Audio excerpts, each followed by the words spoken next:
1. 추적의 실마리.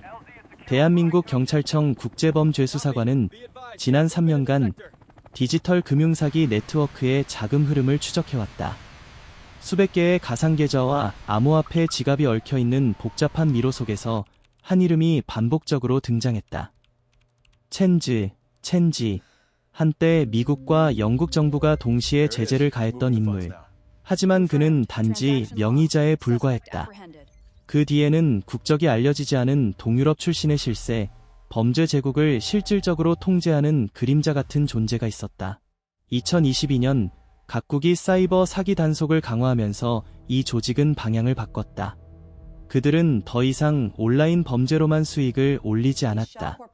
대신 그 자금으로 실물 자산, 특히 금을 사들이기 시작했다. 같은 시기 동유럽에서 흘러나온 군수 장비와 구소련제 무기들이 캄보디아 항구를 통해 밀반입되었다. 이들은 캄퐁츠낭 인근의 폐산업단지에 거대한 지하시설을 구축했다. 만약 세상이 무너져도 이곳은 안전하다. 그들의 신념은 단순했다. 돈과 무기가 있는 곳이 곧 권력이었다. 이 감시와 인내. 한국 경찰은 이 움직임을 포착하자 즉시 국제공조를 요청했다. 캄보디아 내무부 국가경찰청과의 협력이 시작되었다. 하지만 상대는 흔적을 남기지 않았다. 위조된 운송서류, 복잡한 법인 구조, 허위 신분증. 그들의 거래는 암호화된 네트워크를 통해 이뤄졌고 통신은 대부분 지하 30m, 외부 신호가 닿지 않는 곳에서만 이뤄졌다. 이를 추적하기 위해 한국 측은 이성 영상 분석팀과 지하 탐지 레이더 기술진을 투입했다. 심지어 한국 국립경찰청의 특수기동대 일부가 프놈펜으로 비밀리에 파견되었다. 모든 준비는 8개월에 걸쳐 진행됐다. 그리고 마침내 2025년 11월 초 모든 조각이 맞춰졌다. 한 외국인 소유의 물류회사가 폐산업단지 창고 리모델링을 이유로 대량의 콘크리트 자재를 반입하고 있었다. 현지 감청 결과 이는 단순 공사가 아니라 지하 시설 강화 작업이었다. 3. 작전 개시. 골든 세도의 밤. 2025년 11월 2일 현지 시각 22시 30분 프놈펜 공항 근처의 임시 지휘소에서 마지막 작전 브리핑이 끝났다. 한국 경찰특공대 120명, 캄보디아 국가경찰특수부대 80명, 총 200명이 넘는 인원이 동시에 움직이기 시작했다. 작전명 골던 세도, 그림자 속의 황금. 이 이름은 그들이 상대해야 할 적의 본질을 상징했다. 빛을 피해 숨어있는 부와 권력, 그리고 그것을 무너뜨리기 위한 침묵의 전쟁. 4. 완전한 차단. 현장 주변 반경이 킬로미터는 즉시 봉쇄되었다. 모든 전력 공급선은 차단되었고 통신망은 전자 방해 장비로 덮였다. 캄보디아 측은 인근 마을의 주민들에게 정전 점검을 이유로 대피를 안내했다. 하늘에서는 한국제 정찰 드론이 열감지 카메라로 지하 움직임을 실시간으로 탐지했다. 지상에서는 지하 탐사 레이더, GPR, 가 터널 구조를 실시간 3D로 재현했다. 23시 첫 번째 진입 신호가 떨어졌다. 특공대는 음파 감지 시스템을 우회하며 터널 입구로 접근했다. 그곳은 두꺼운 철문과 복합 잠금 장치, 자동 배수 시스템으로 구성된 완전한 요새였다.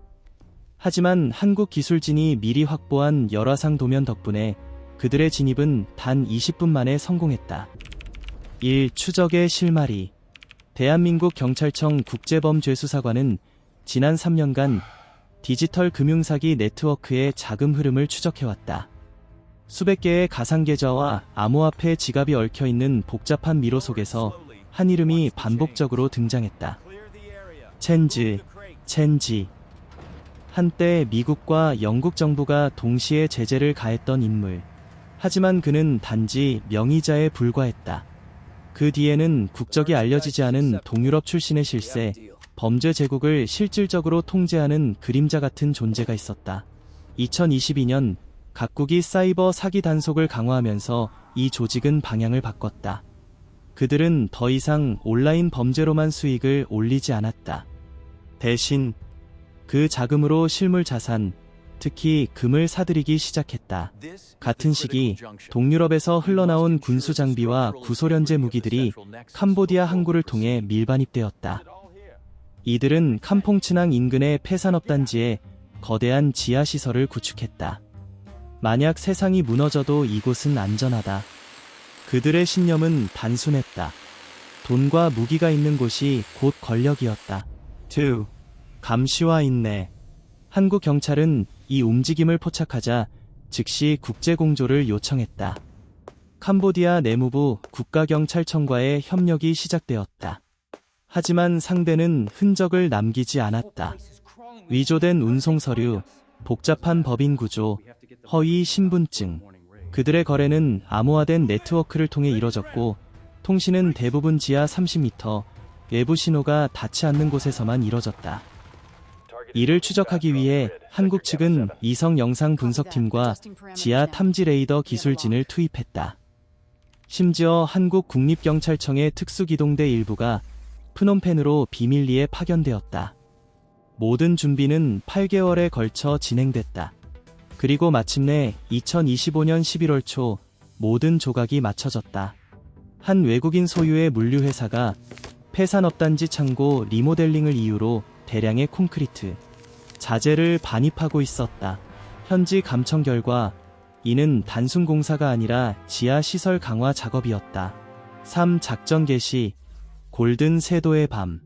2025년 11월 2일 현지 시각 22시 30분 프놈펜 공항 근처의 임시 지휘소에서 마지막 작전 브리핑이 끝났다.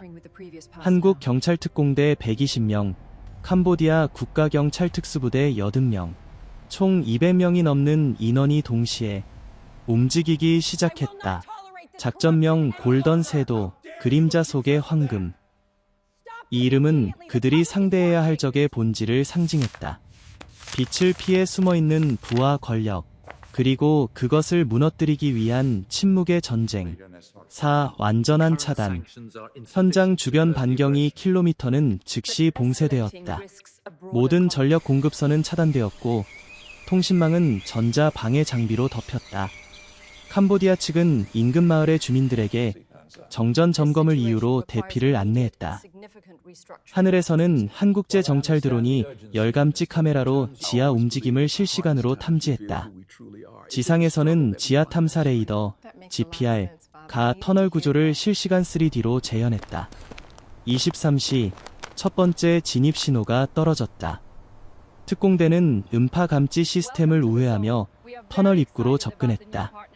그곳은 두꺼운 철문과 복합 잠금 장치, 자동 배수 시스템으로 구성된 완전한 요새였다. 하지만 한국 기술진이 미리 확보한 열화상 도면 덕분에 그들의 진입은 단 20분 만에 성공했다. 제4부 국제공조. 그림자의 제국을 해부하다. 지하 요새가 무너진 다음 날, 서울과 프놈펜, 리옹, 인터폴 본부, 그리고 워싱턴 사이에서 암호화된 채널이 동시에 열렸다. 그들의 대화는 하나의 목표를 향해 있었다. 그림자의 제국을 완전히 해체하라. 1. 세계가 주목하다. 캄보디아의 한 폐공장에서 금 500톤, 무기 수천 점이 발견됐다는 소식은 단 몇 시간 만에 전 세계 뉴스의 헤드라인을 장악했다. 미국 CNN은 이를 아시아판 골드 카르텔 사건이라 불렀고, 일본 NHK는 국제 자금 세탁 네트워크의 실체가 드러났다고 보도했다. 한국의 주요 방송들은 연일 국제범죄 대응의 모범이라며 한국 경찰의 기술력과 협력 체계를 집중 조명했다. 그러나 수사 관계자들은 알고 있었다. 이건 끝이 아니라 시작이라는 것을. 이 인터폴의 작동. 인터폴 본부는 즉시 골든 세도 사건을 국제우선 수사 목록에 올렸다. 한국, 캄보디아, 프랑스, 미국, 싱가포르, 태국, 세르비아 등 총 11개국의 수사기관이 연합한 공동정보팀이 꾸려졌다. 핵심 임무는 두 가지였다. 하나는 자금 추적, 금괴로 전환된 불법 자금의 원천을 파악하는 것. 다른 하나는 무기 출처 추적, 동유럽 군수창고에서 어떤 경로로 흘러들어왔는지 밝혀내는 것이었다. 서버 포렌식 결과 범죄 조직은 가상화폐, 금, 무기, 정치 자금으로 이어지는 다층적 구조를 갖고 있었다.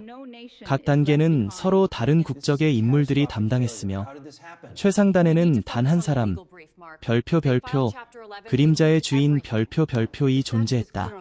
그는 모든 거래를 오프라인 금 거래로 전환시켜 디지털 추적을 완전히 회피하는 방식을 사용했다. 이 전략은 금융 전문가들조차 천재적이지만 악마적 이라 평했다. 3. 동남아의 파문. 캄보디아 정부는 이번 사건 이후 국가 전역의 지하시설 전수조사를 공식화했다. 라오스, 태국, 미얀마 정부도 잇따라 비슷한 조치를 발표했다. 우리는 더 이상 범죄의 피난처가 되지 않겠다. 이러한 움직임은 동남아의 안보 지형을 뒤흔들었다.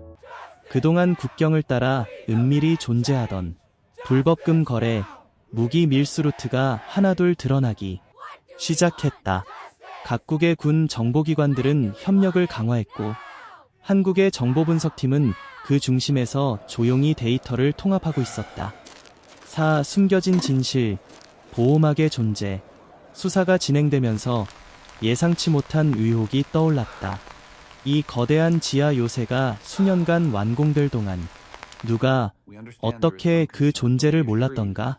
위성사진, 건설 허가, 토지 소유권, 어느 단계에서도 경고, 신호가 없었다. 이에 따라 캄보디아 정부는 고위 관리 연루서를 공식 조사 대상에 올렸다. 내무부 감사팀이 출동했고 일부 공무원의 자산이 즉시 동결되었다. 그림자의 제국은 단순한 범죄가 아니라 권력과 부패가 맞닿은 구조로 드러나고 있었다. 한국 정부는 이에 대해 조심스럽게 입장을 밝혔다. 우리는 파트너 국가의 주권을 존중하지만 범죄의 그늘이 어디에 있든 끝까지 추적할 것이다. 그 메시지는 분명했다. 이 작전은 외교가 아닌 정의의 문제였다. 5. 새로운 전선. 2025년 11월 중순 한국 경찰은 인터폴의 공식 요청을 받아 프로젝트 단을 출범시켰다. 이 프로젝트는 동남아 전역의 지하 자산 금 거래망을 추적하는 장기 작전이었다. 캄보디아, 필리핀, 인도네시아, 베트남의 수사관들이 참여했다. 그들의 임무는 단 하나, 남은 그림자를 찾아내라. 서울의 한 회의실에서 열린 비공개 브리핑에서 지휘관은 단호하게 말했다. 이 싸움은 총보다 데이터가 강한 전쟁이다. 모든 것이 연결되어 있었다. 금, 무기, 데이터, 그리고 인간의 욕망. 그들은 이제 보이지 않는 제국의 심장을 겨누고 있었다. 제5부 빛으로 드러난 어둠. 그리고 남겨진 것들. 작전이 끝난 지 일주일이 흘렀다. 캄퐁 츠낭의 폐공장은 다시 고요를 되찾았다. 그러나 그 지하 깊은 곳에서 한때 타오르던 황금의 빛은 이제 범죄의 잔해로 남아있었다. 한 캄보디아 합동수사팀은 35명의 용의자에 대한 신문을 마쳤다. 서버 복구 작업이 진행되었고 수천 건의 송금 기록, 위조 여권, 비밀 회계장부가 세상 위로 드러났다. 그 모든 숫자와 문서가 말해주는 것은 단 하나였다. 이 범죄 제국은 단순한 돈벌이가 아니라 별표 권력의 구조 자체를 움직이는 검은 경제 별표였다. 1. 서울의 회의실. 서울 남대문 경찰청 본청의 한 회의실. 벽면 스크린에는 골던 세도 포스트 아퍼레이션 서머리라는 제목이 떠 있었다. 지휘관들은 조용히 결과를 검토했다. 그들의 얼굴엔 피로 대신 묵직한 확신이 서려 있었다. 500톤의 금, 동유럽제 무기, 암호화폐 서버, 모든 것이 숫자와 통계로 정리되어 있었다. 하지만 그들 모두 알고 있었다. 이 수치 뒤에는 수많은 사람들의 고통, 그리고 무너진 신뢰가 숨어 있다는 것을 대한민국 경찰청은 공식 보고서에 이렇게 남겼다. 우리는 단순히 금과 무기를 발견한 것이 아니다. 우리는 인류의 탐욕이 만든 어둠의 구조를 본 것이다. 이 국제사회의 후폭풍, 골든 섀도우 작전 이후 UN 마약범죄사무소 UNODC는 불법 자산 금 거래 국제공조안을 긴급 발의했다. 캄보디아, 한국, 미국, 프랑스 등 17개국이 공동 서명했다. 각국은 자국 내 금 거래 규정을 강화했고 동남아의 블랙마켓 골드루트는 점차 차단되기 시작했다. 한때 이익을 줬던 중개상들은 사라졌고 국제 금융시장은 서서히 투명성을 되찾았다. 그러나 완전한 평화는 아직 오지 않았다. 사라진 동유럽의 두목, 그의 이름조차 정확히 밝혀지지 않았다. 그는 여전히 어딘가에서 새로운 형태의 제국을 꿈꾸고 있을지도 모른다. 3. 캄보디아의 교훈. 캄보디아 정부는 이번 사건을 계기로 국가부패 척결 특별위원회를 신설했다. 각 주의 산업지대와 항구는 실시간 감시 시스템으로 통제되었다. 프놈펜 거리의 시민들은 여전히 이 사건을 이야기한다. 그 금이 우리 땅 밑에 있었다니 믿기지 않는다. 그러나 이 사건이 남긴 진짜 금은 황금의 반짝임이 아니라 정의의 빛이었다. 지하 깊숙이 묻혀있던 탐욕이 드러났을 때 비로소 사람들은 깨달았다. 진짜 부는 투명성에서 나온다. 4. 빛과 그림자. 역사는 언제나 반복된다. 탐욕이 새로운 형태로 돌아오고 그림자는 언제나 빛의 틈새를 노린다. 하지만 이번엔 다르다. 골든 섀도우 작전은 단순한 범죄 진압이 아니었다. 그것은 국제사회가 하나의 의지로 연결된 순간이었다. 한국의 기술력, 캄보디아의 결단, 그리고 수많은 이름 없는 수사관들의 헌신이 만들어낸 하나의 승리였다. 이 승리는 총성도 폭발도 없는 전쟁이었다. 그 대신 데이터와 협력, 그리고 정의의 신념이 있었다. 끝나지 않은 이야기. 톤레사 포수의 바람은 여전히 불고 있다. 어쩌면 언젠가 그 물결 너머에서 사라진 두목의 흔적이 다시 나타날지도 모른다. 그러나 세계는 이제 준비되어 있다. 그의 그림자가 다시 드러나는 순간 빛은 더욱 강하게 비출 것이다. 돈이 금으로, 금이 무기로, 무기가 다시 공포로 바뀌는 세상. 그 고리를 끊기 위한 싸움은 지금도 계속되고 있다. 캄보디아의 어둠 속에서 시작된 한 줄기 빛은 이제 아시아 전체를 비추고 있었다. 그리고 그 빛의 중심에는 조용히 그러나 단단하게 대한민국의 이름이 새겨져 있었다. 에필로그. 이제 세상은 묻는다. 진짜 안전이란 무엇인가? 그 답은 지하가 아닌 투명한 하늘 아래에 있었다.